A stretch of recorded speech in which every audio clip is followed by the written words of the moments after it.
campaign group Fathers for Justice has become notorious in pursuit of its aims. But who belongs to this dad's army? Meet the men who stormed the palace in an hour here on 4 after Bob Geldof has explored the fragility of modern marriage. I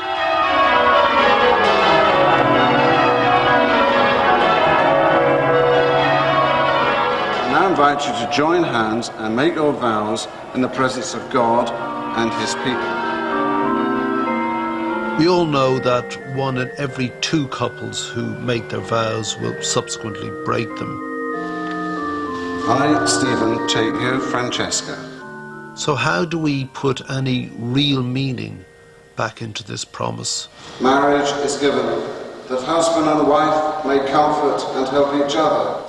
This marriage stuff is a serious thing. It is not to be entered into and dissolved upon a whim, and to make light of it is a profound mistake. Yet that is precisely what the law allows us and encourages us to do. Those whom God has joined together, let no one put asunder.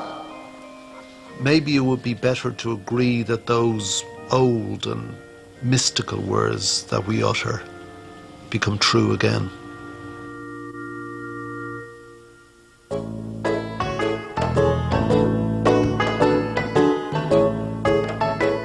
I was at my sister's wedding and I wanted to be her bridesmaid. So I had made for me a beautiful, long, deep red velvet gown. It was beautiful, wasn't it? Very lovely.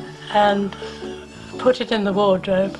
And it was a bit long, so I put the end of it on the floor. And the cat had kittens on it. But that's not how we met.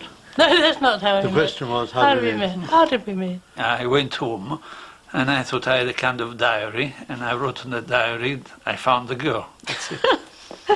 Gosh. That's it. So I already decided at that time. I have a tendency to fall over quite a lot when I'm dancing. Not from drinking, but just from being clumsy. And we were dancing, and I sort of fell over, and Matt caught me. And I thought, well, if you can catch me like that, then probably I should marry you. I could clearly hear this lady's voice at the other end, and I thought, I like that voice. Where is it? And I looked around to see where it was, and it was there. I was. in her beautiful velvet red dress. So we went up and talked, and we were engaged. Fortnight later, this was 16th December, we were engaged on Christmas Day, and we married in March.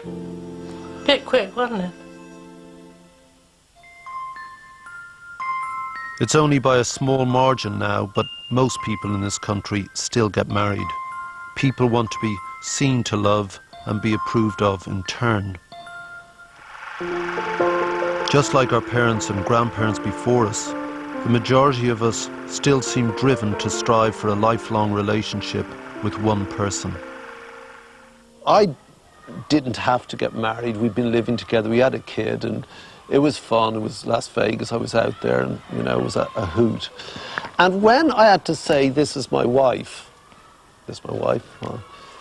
I felt a really weird, could be me, difference. Now, I'd lived with this girl for 10 years. We had a kid. It was great. And I said, "This is my wife," and it felt something else. I can't describe it. What's going on there? Look, buggered if I know. I flapped up the carriage and got down on one knee, bruised my shin, and proposed. And Katie sort of exploded in this amazing, joyful, yeah. It was really, really nice. Really, yeah. And put this ring halfway along my finger because it wouldn't fit the whole way. Because we'd walked up this mountain, my fingers had swollen, and the ring wouldn't get past my knuckle, which wasn't hugely romantic. But no. But then we walked down the hill, and it was amazing. The sort of sky opened up, and clear blue sky came out, and it really warmed up, and it was a sign. Yeah. We're sitting on a wall, which, if you look over, it's like about 20-foot drop. So we're just sitting on the edge of this wall, just chatting and watching the sun go down. And all of a sudden, he wasn't there anymore, and he was sort of down on one knee behind me. So I thought, what are you doing? I'm scared of the height. Yeah, I know. But yeah, I said yes, obviously. And then burst into tears promptly, like a typical girl. I didn't stop crying for about 4 hours. No, it was really very romantic. I think marriage definitely gives a woman status. I remember a friend of mine saying, well, I'm getting married, even if I get divorced, the great thing is I will have been married. So almost as though it doesn't matter if the relationship breaks down, the key thing is to have had that marriage offer. And marriage offer for a woman still means I am desired. Someone wants me. And it almost doesn't matter what happens after that. Even if, which is why people spend extraordinary amounts on the wedding day. Yes, I'd say I probably have one of those childhood romance kind of images, out in the countryside somewhere in a stately home, all my friends and family around, long dress, swans, no, not swans. Just a big white Every wedding. girl's dream. When did you start thinking about it? When I was about 11. And I used to play all the little games where you get married and stuff. Just, I don't know, huge, lots of family around, very pretty dress, and just having fun, lots of dancing, lots of celebrating, lots of good times. The whole idea that your wedding day should be a happy day, my personal view is it should be a solemn and serious day. Something that you feel, yes, you feel happy about some things, but you feel serious in relation to it because it's so serious. Even at my own funny Las Vegas wedding, the words, the import of what I had been asked to promise, clearly struck me. I was saying, regardless of the circumstances, my life is better with you. There is something serious in this unique, ritualistic bonding of these individuals. And every society celebrates it. But okay, I know you think it's horrible. We'll come to why. But every society seems to require this overt public display of a joining together. Now, it seems to be critical to us as humans. Why? Speculate. I think if you look at marriage in traditional societies, it's a dynastic thing. It's a relationship between two families.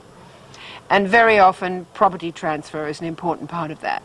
And you've got an older generation that are much more interested in the children and have more power over them. You have a law of inheritance, for example. You want to be sure of legitimacy. Illegitimate children don't inherit, and so on.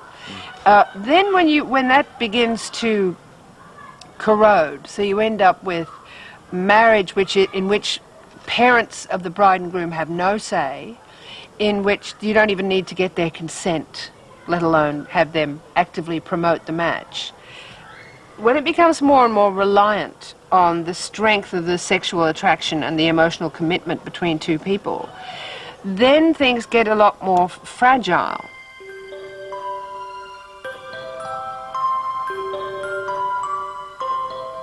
We have, I think, devalued the idea of marriage as a legal contract. When we think of marriage now, perhaps we focus too much on the day, the cake, the dress and the drunk uncle, or the romantic ideal. But are we getting too caught up in this? It's a little princess thing, isn't it? Getting dressed up in a pretty dress and looking beautiful on your wedding day. That sounds quite superficial, I know, but I guess that's what I've always thought would happen. I would meet Mr. Right, I met him, and then marry him, which I'm going to do. I don't know who he is, I don't know where he is, and he'll find me. I don't think he exists, but, I think mine might though. possibly. If he's out there. So why do women want to be married still? Do they? Yes. Do you girls? Yes. Okay. Are you married? No. Oh dear.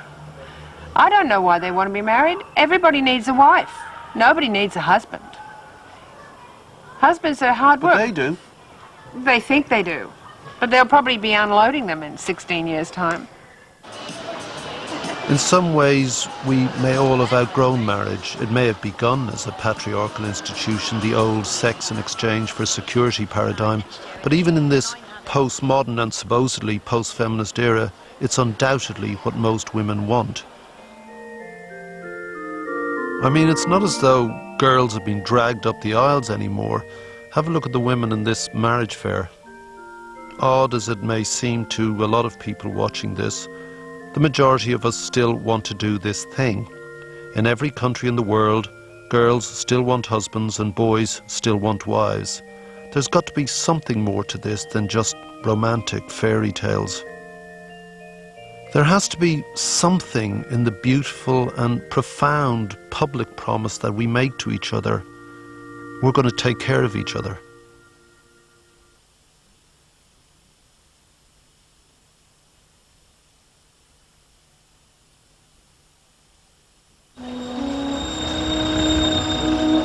Marital breakdown destroys us, and in a wider sense is cripplingly damaging to society as a whole. Children of divorced parents are much more likely to do worse at school, commit crime, go to prison, and are more likely to commit suicide. Divorced men live shorter lives than married men, are more likely to get cancer, and in turn commit suicide at 4 times greater rate than women. So if divorce is so terrible, why do it? And why do so many marriages fail? I don't know, I suppose modern world, you know, it's kind of a throwaway culture, isn't it? You know, you can kind of have this today, you know, get rid of it tomorrow. You know, there's just so much choice. I think divorce is completely necessary. I think in our society it is. Because nowadays there's so many people and you meet so many more people than you did years ago that it just changes and your feelings for different people change and manipulate in different situations, and I think it's completely necessary, actually. Would it not be more honest to add a sort of modern day caveat? I do, but if things get sticky, sulky, or we hit a bad patch, or she begins to impact upon my sense of self, or hey, my own personal freedom, or if I meet someone else, then hey, no hard feelings, but you know what, I'm out of here. Perhaps a lot of it is down to an overblown sense of self. We imagine ourselves to be free people, but we should not be free to destroy others, especially children. We have confused freedom with the idea of choice. We have become voracious consumers, not just of stuff, but of the soul. We hop from product to product, channel to channel, station to station, and most damaging, lover to lover, trading each one in for a newer model as soon as passion fades. How can we deal with a lifelong partner when nothing is for life anymore? Of course, the excuse for marital breakdown is the personal freedom for the man to bail out or the woman to bail out because, hey, they're free people. Yeah, I mean, a lot of freedom comes down to sexual freedom and the idea of, you know, I'm in a relationship, things are great, my sex life is great, etc. And then suddenly it's no longer so great, so I must be free to express my sexuality with other people because, hey, I've just recognized that I'm attracted to someone else at the office, so I must act on this desire. Previous societies have been wiser in totally acknowledging, of course you'll be attracted to someone else at the office, it's completely normal. But there's a difference between feeling it and doing something about it. We're almost like in a sort of childlike state where we think everything that you feel, you must immediately act on. And everything that you feel, you must declare that you feel very loudly and think this is very special to feel. When you step outside the door here, the first thing you'll see is a great billboard of a girl's beautiful arse in a thong, of course from L'Oreal. It's because I'm worth it society, isn't it? We're not worth it. That's the point. Yeah. What makes you think you're worth it? And doesn't that disintegrate love? Because you're so special that you love yourself so much more than anyone's capable of loving you. What you've described is probably the worst way to live your life and the worst way to find fulfillment and satisfaction. And actually, you have to rather dissolve your ego in order to establish real relationships. You have to open up your vulnerabilities and you have to not believe that. But our entire cultural arbiter, television, media, newspapers, fly directly in the face of that. The soap opera culture is so corrosive. Yeah, as indeed is the self-esteem movement in a very different way. The belief that you should love yourself regardless of what you do for anyone else, that you deserve everything. And a rights culture feeds into that as well. It's freedom to get out as soon as, whenever you like, out of the bond. Is not part of your education, I mean my education, so that certainly there is an enormous difference. I don't envy the people now that they know they can get out anytime and they can change because everybody changes. So that's for us much easier. Honestly, you do have to sort of grit your teeth and carry on if at certain times. I must admit I haven't done it very often with him. I'm just wondering, when did you grit your teeth? Didn't have any key to the grip. If our expectation of married life were more realistic, then its everyday reality would not be thought of as difficult, limiting or mundane, though sometimes that is true, but rather comforting and supportive.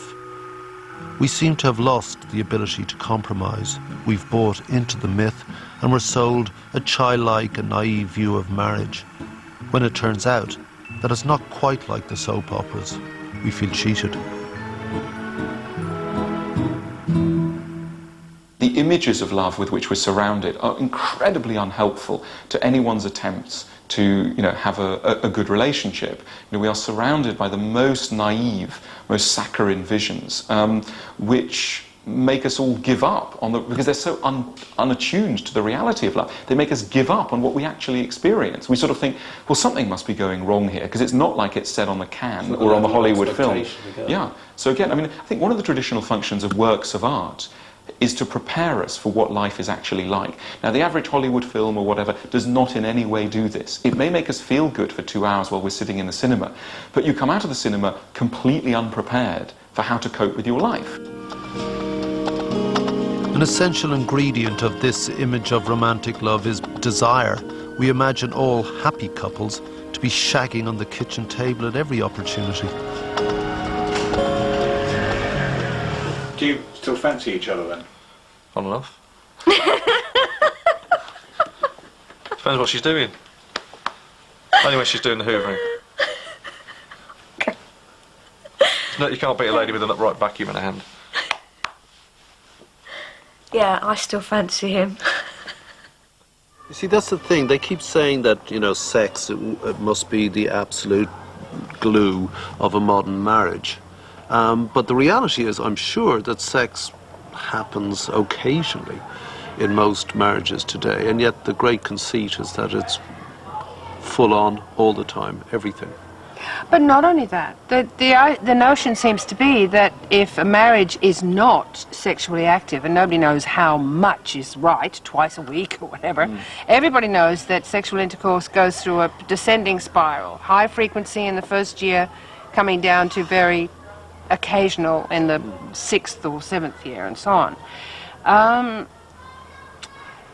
The notion seems to have taken hold, though, that if a marriage is not red hot in the sack, then it's dead, which I think is really insulting for everybody involved. And wives are supposed to develop the talents of lap dancers. Thank God I'm too old to have to worry about this kind of thing. But a very good lap dancer, Jermaine. I would have been an absolutely shithouse lap dancer, don't you worry.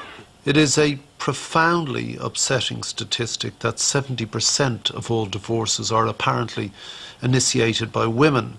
And this goes hand in hand with the sad statistic that 8 out of 10 women are unhappy with their lives.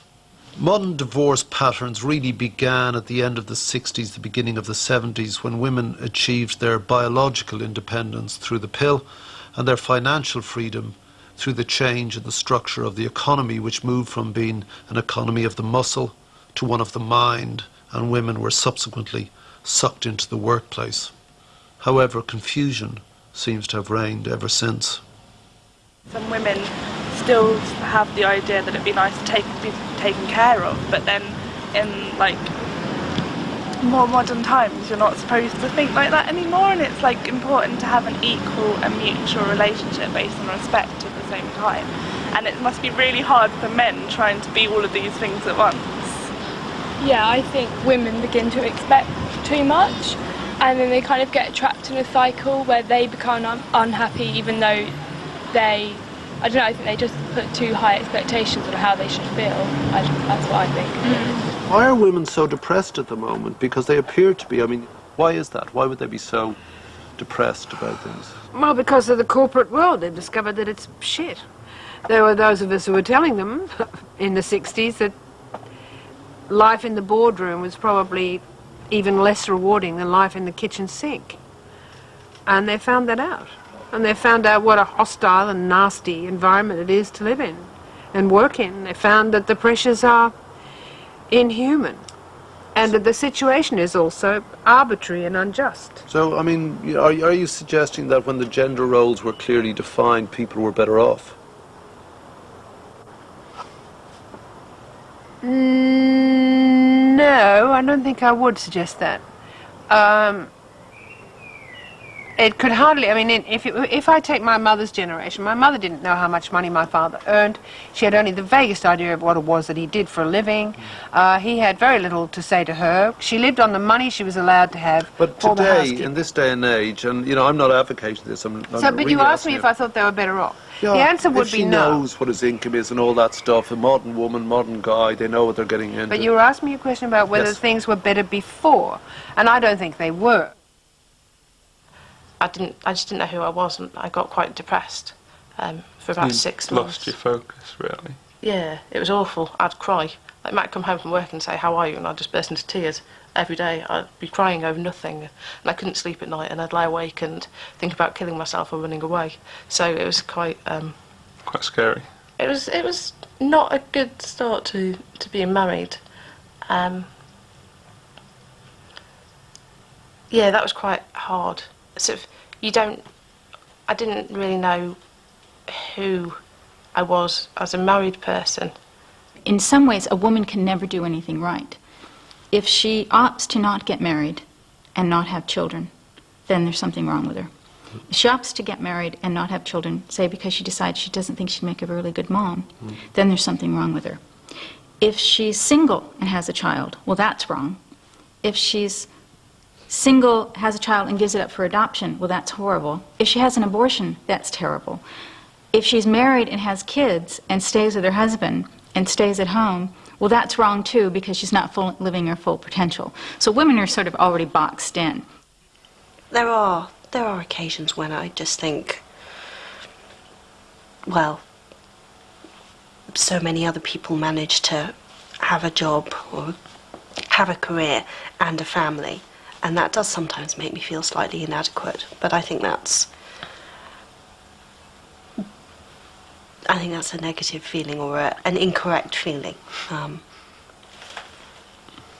But I think in a way it's something that I will probably always feel slightly, that this whole I think buying into the myth that you can have it all and that you can have a fulfilling career and a fulfilling family life without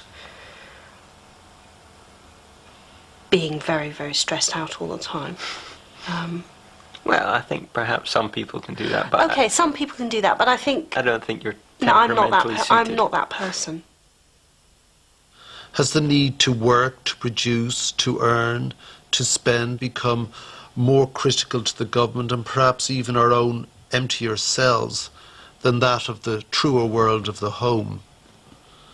Have we so devalued domestic life and its culture of companionship and warmth and nurture and safety and calm to the point of almost being irrelevant?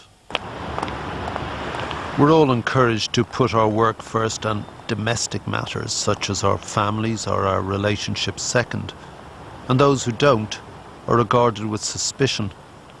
Alan Milburn famously took time out of his political career to spend more time with his family. Who missed each other the most? Did you miss the kids more than the kids missed their father? I think kids are incredibly self-contained. I mean, very, very self-contained. And for the little one, Danny, essentially, I'd been a minister all of his life. So he knew nothing other than, on a Monday morning, I went, and on a Friday evening, I came back. Yeah. And then on Saturday and Sunday, Dad was in the study quite a lot, either on the phone or dealing with paper. Now, that didn't mean that in some way it was incidental to his life. You know, because Monday mornings could be pretty horrendous. You know, the sort of leaving point with tears and so on. But I think the most telling thing was that because you're away all the time, when you come back into the home, you're a bit of a sort of, it's like a hurricane arriving in the house. Have we completely lost the idea of the home being important, almost an emotional nerve centre. Home, after all, is where the head is. One finding that seems to be very consistent about good, solid families is they have dinner together. What a simple thing. But what it's actually saying, it's not that having dinner together makes everything better. What it means is that the family's going through some effort to bring themselves together, to act as a unit, to share things constantly. And if you're sharing things with people all the time, you're less likely to want to leave that situation. We isolate ourselves constantly. And there's a new report out about use of the internet isolates people. They become more and more isolated. Watching television side by side is not being together. It's being entertained by someone in a box. We just don't have time for one another. Right. And I think that's really sad. You know, when you come home, it's been shit all day, and you just go in the door and just... and she's done something nice, like make a meal or something, and I don't know if it's just me, but it's so feminine and it's so sexy. The whole domestic sphere has been impoverished beyond reclaim. We can't imagine having a good time without some kind of external commercial input. It has penetrated into every corner of our lives, so that even if you want to stay home and look after your children, it's barely possible to do it. Anyone who has a fantasy about putting a meal on the table for 8 members of the family to sit down and eat at the same time and actually talk to each other, that's fantasy land now. That doesn't happen anywhere. Doesn't even happen in Buckingham Palace. Happens nowhere. Did we make a mistake? It's got nothing to do with what feminists tried to do. It's got everything to do with consumerism, got everything to do with forcing people to buy consumer durables, forcing them to work their guts out to keep a roof over their heads, to go into debt for the rest of their lives, just to maintain this shibboleth, this notion, the house that nobody lives in, the house that has got a television in every room, the house where the kids shut themselves in their bedrooms and get up to Christ knows what on the internet with total strangers. I don't like any of that, really.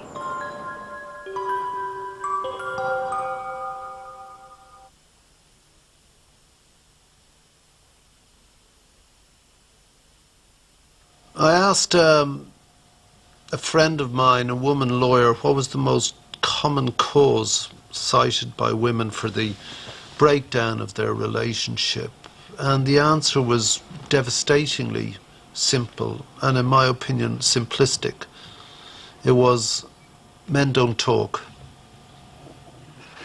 He goes into his cave quite frequently, and I used to sit outside his cave and keep asking him, knocking on the door, saying, "Are you okay? Can I come and help you get out of your cave?" Which never really worked. So I've learnt now to leave him when he goes into his cave. It's not a real cave. He hasn't got a cave at the bottom of the garden. It's an emotional cave. Yeah. It's the nagging thing. Why do women nag? I mean, why is there this phenomena that women nag? Why do men... Yeah, well... Men, you have to like prize it out of them, and you have to be ridiculously open to get them to even like half open up. Yeah, they're never wanting to talk about things. They think that talking about things is like a female thing to do and that you shouldn't do it. I don't think it's not listening. It's the this is who I am, take me as I am kind of thing. Men have limited themselves to talking in a superficial way about football or politics in order not to talk about themselves. And women want to know what is going on inside your head, and they want to know what is going on inside their head and what they feel and what you feel, and they are exploring the world. And that's not exploring the world, that's exploring you, and you may not want to be explored, or you may not be interested in doing that exploring. Well, then you're a cabbage, and they find that they marry the cabbage. Or else they don't know the code that you're communicating by. Well, you're not communicating anything, you're just eating your meal and going to sleep. No, you're not. That's just not true. I mean, you know, I could articulate the things in my head, I often do, sometimes don't. and sometimes I can do it better than other people. But in general, men don't feel the compulsion or the need to articulate what it is that they are. All right, well also... So why is that a failing? Why isn't that just a characteristic? I'll tell you why it's a man? failing. Because when, about 200 years ago, some people said, you've got to become educated. The peasants and the poor people said, we don't need to be educated. We're busy tending our farms and so on, and we don't need to read books. And now I'm saying you've got to talk, and you say we don't need to talk. We're perfectly all right as we are. I'm not saying we don't need to. I'm saying that we don't feel a need to. I keep saying to sixth formers, you think intimacy consists of someone putting a bit of their anatomy into a cleft in your anatomy. I said, you might as well think that we've got to get married because I put my finger up your nose. It's meaningless. You can be more lonely than you ever are at any other time during that act. You really want to get into somebody's head, talk to them.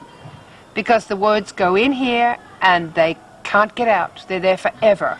And on people's deathbeds they will remember things that were said but what if you rather don't than want things to that were talk? done. I could talk to you about my emotions. I do. I don't have a problem with it.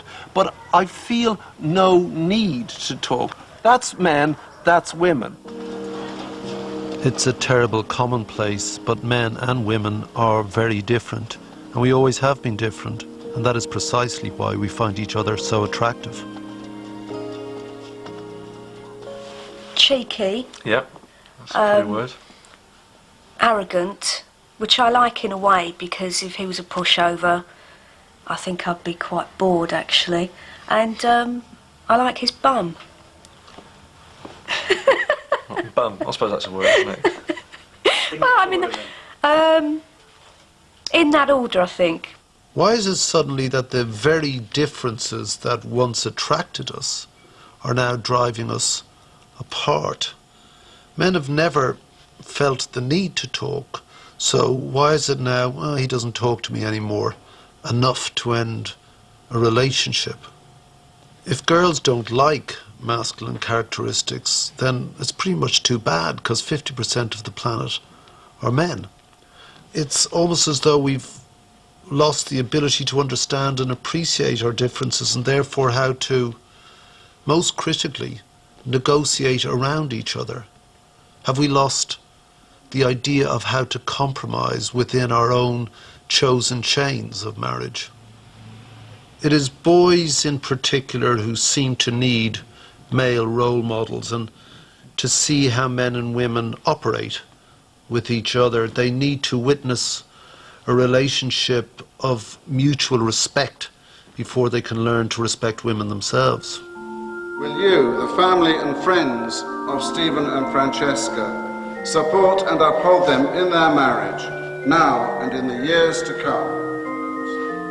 If we don't have role models anymore, then we're going to have to create them for ourselves. Like the kids taking part at this wedding lesson, our young now need to be taught the moral value of promise. It is a way of life that all should honour, and it must not be undertaken carelessly, lightly, or selfishly. This may seem trite, but these kids are sounding pretty grown up to me.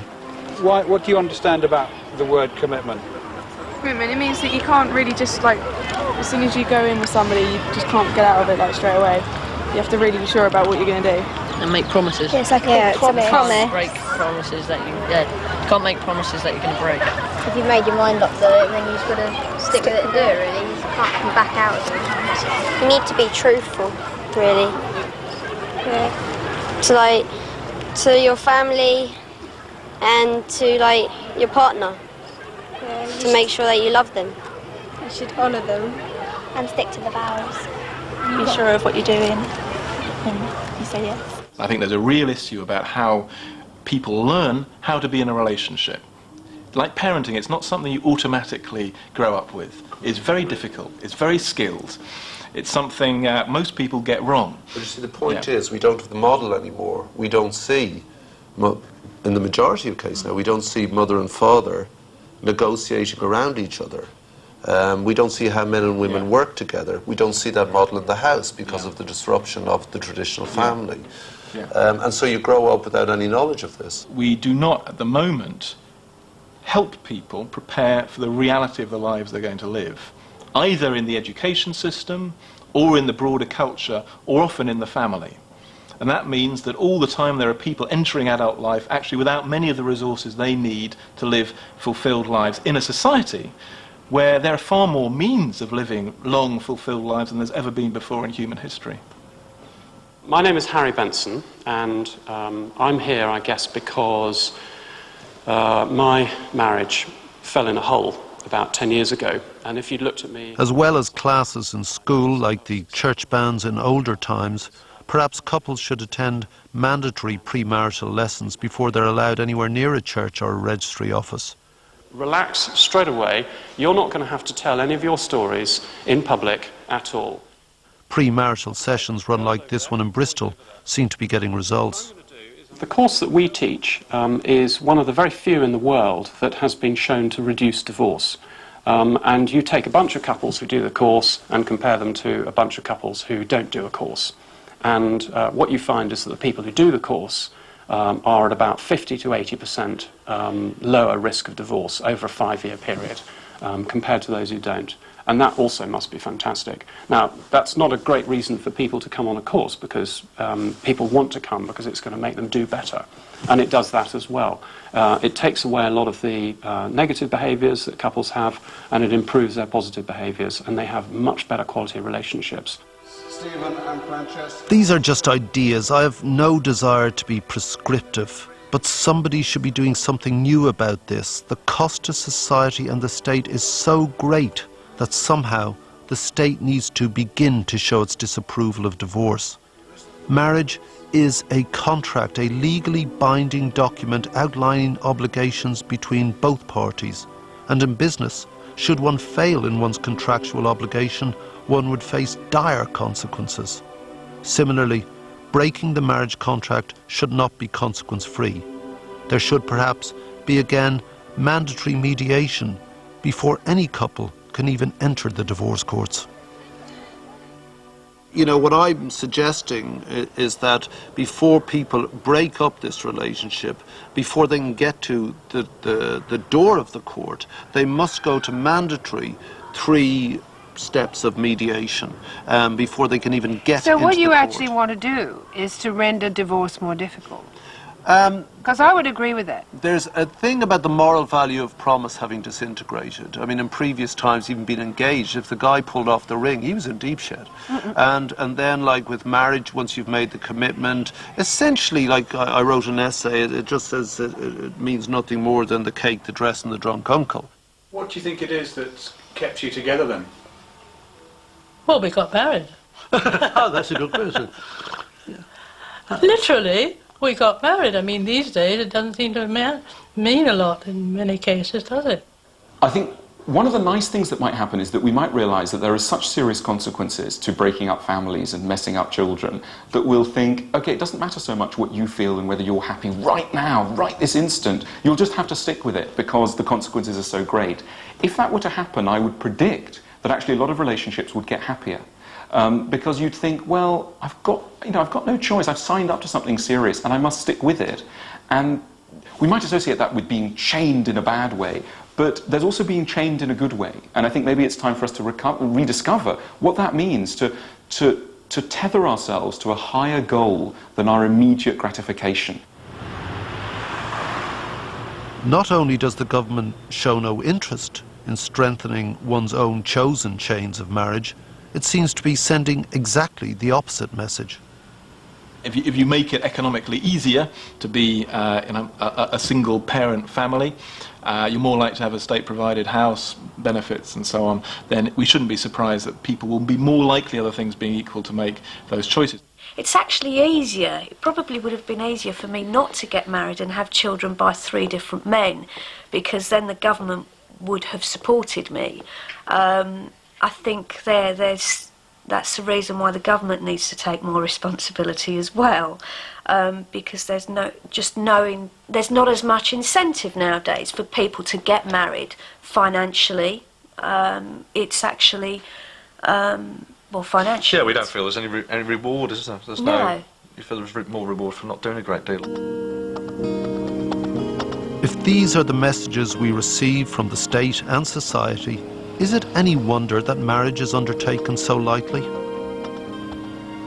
Yeah, I think it's so easy to get out of marriage nowadays, a lot more so than what it was years ago. I think probably because women have got more freedom, it's sort of equal opportunities, they're not left at home doing sort of like all the cooking and everything, they've got a choice to go out to work. So yeah, it definitely makes a difference.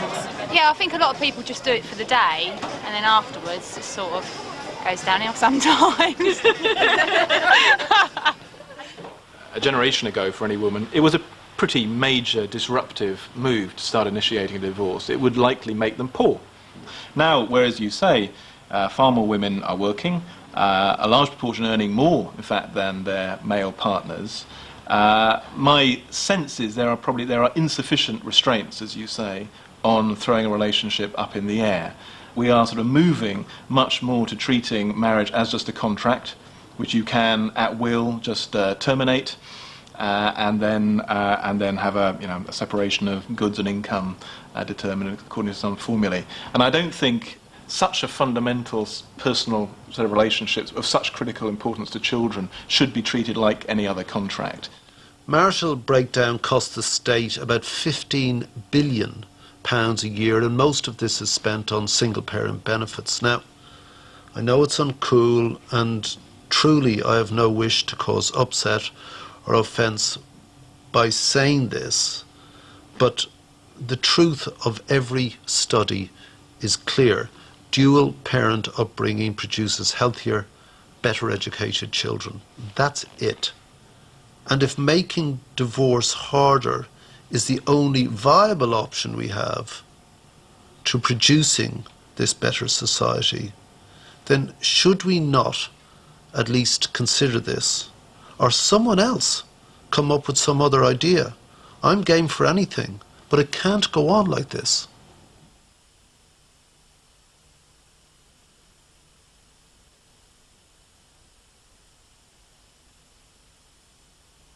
I read that article about milk being bad for you, and we were having a bit of a debate about it, and then Matt just got really upset and left and decided he was going to go to the cinema. And I didn't know what to do, because you just walked out in the middle of an argument. So I was quite stressed. Yeah, it was horrible. I was just feeling a bit trodden on, feeling a bit taken for granted. And I didn't pick that up at all. Rachel didn't pick it up at all and just acted normal and made one demand too many, and I stormed off to bed. There are more pressures in life now than we ever had in those days. Oh, yes. And I think with all these pressures is tending to drive people to be individuals rather than teams. The number of couples getting divorced in the UK is at its highest in 7 years. But will it always be this bleak? Has the excellent and beautiful notion of codependency become misunderstood, devalued, and perhaps even despised? Are we losing the capacity to actually love one another? I cannot imagine how anyone would dare to make a generalization like that about 60 million private individuals or 5 billion private individuals. The fact that people are actually having to make much longer term commitments to each other than in the past probably means more scope for love than was the case when people entered marriages just as a matter of necessity, because they had to, because they'd be utterly impoverished if they didn't find a partner to sow the seeds or run the family together. I suspect that in the big historical perspective there is more potential for love and more reality of love in a society where people are able to make their own choices, not driven utterly by economic necessity, not driven by their parents' assumptions, and with as much longer time horizons than in the past. Now, those are of course fighting against all sorts of counter pressures from work and careers and consumerism and other people and lust and all the other things which come to play. But I'm deeply sceptical that anyone can stand like God and make a generalization of that kind. There is a way in which, as human beings, we don't appreciate things unless there is some threat of loss. it's going to go away, it's going to die, or whatever, which is why people suddenly discover they love each other when, at the airport. And that part of appreciating someone means acknowledging that they could go away, etc. So I think it's important to bear in mind both that the other person could go away, and yet they're going to stay. So it's almost I think the best kind of marriage is based on a mutual respect of the fact that the other person has the freedom to leave, but does not leave. I think that's what an ideal relationship is based on. Maybe it's just that I'm more optimistic than you are. I mean, maybe it's because you've got to be an optimist to do this sort of job type of thing, I don't know. But downsizing, which is what the media call it, is now not just something that affects the likes of me and you. People are doing it all the time. The number of blokes who are working part-time, I mean, it's very small, but it's doubled in a decade. Something is happening out there that is big, and that is more than just about I think praying to the almighty altar of consumerism. People are finding solace in something, aren't they? They're finding solace. They're finding solace in more than shopping, aren't they? No. Yes, they are, Bob. Men and women will arrive at a modus vivendi, a modus operandi, a way of living together. We'll have to. But right now, I genuinely believe we are in a state of almost historic flux. We're changing the way we negotiate our relationships with each other. But that's fine. But must we cause each other and our children so much pain? Why do we do that? Why is it that you can't support the institution of marriage without sounding, I don't know, terrifically old-fashioned or, right-wing or something? It's wrong. We've got to take back the right to speak about one of the most important institutions that mankind has developed over thousands of years. Those whom God has joined together, let no one put asunder. Today, the meaning of marriage is similar to the past. It's two people deciding that against all the odds, it's better that the two of us together just get through all the rigors, all the crap, all the hardship of life. It's just so much easier with that girl there than it is by myself. And in so doing, it's the serious and solemn business of deciding to create other, newer humans and to raise them well for their own good to all our benefit. It's two adults, in the end, saying to each other and the world, we'll take care of each other and any other little ones we happen to make along the way. Pour out the abundance of your blessing upon married couples in their lives together. Let their love for each other be a seal upon their hearts and a crown upon their heads. Bless them in their work and in their companionship, awake and asleep. Make it last happily ever after at channel4.com/family. And tomorrow at 9, Bob Geldof looks at the impact of marital breakdown on paternal rights. Now, that's what the group Fathers for Justice campaigned for. But who are the men behind the infamous Dad's Army? We lift the Batman masks next.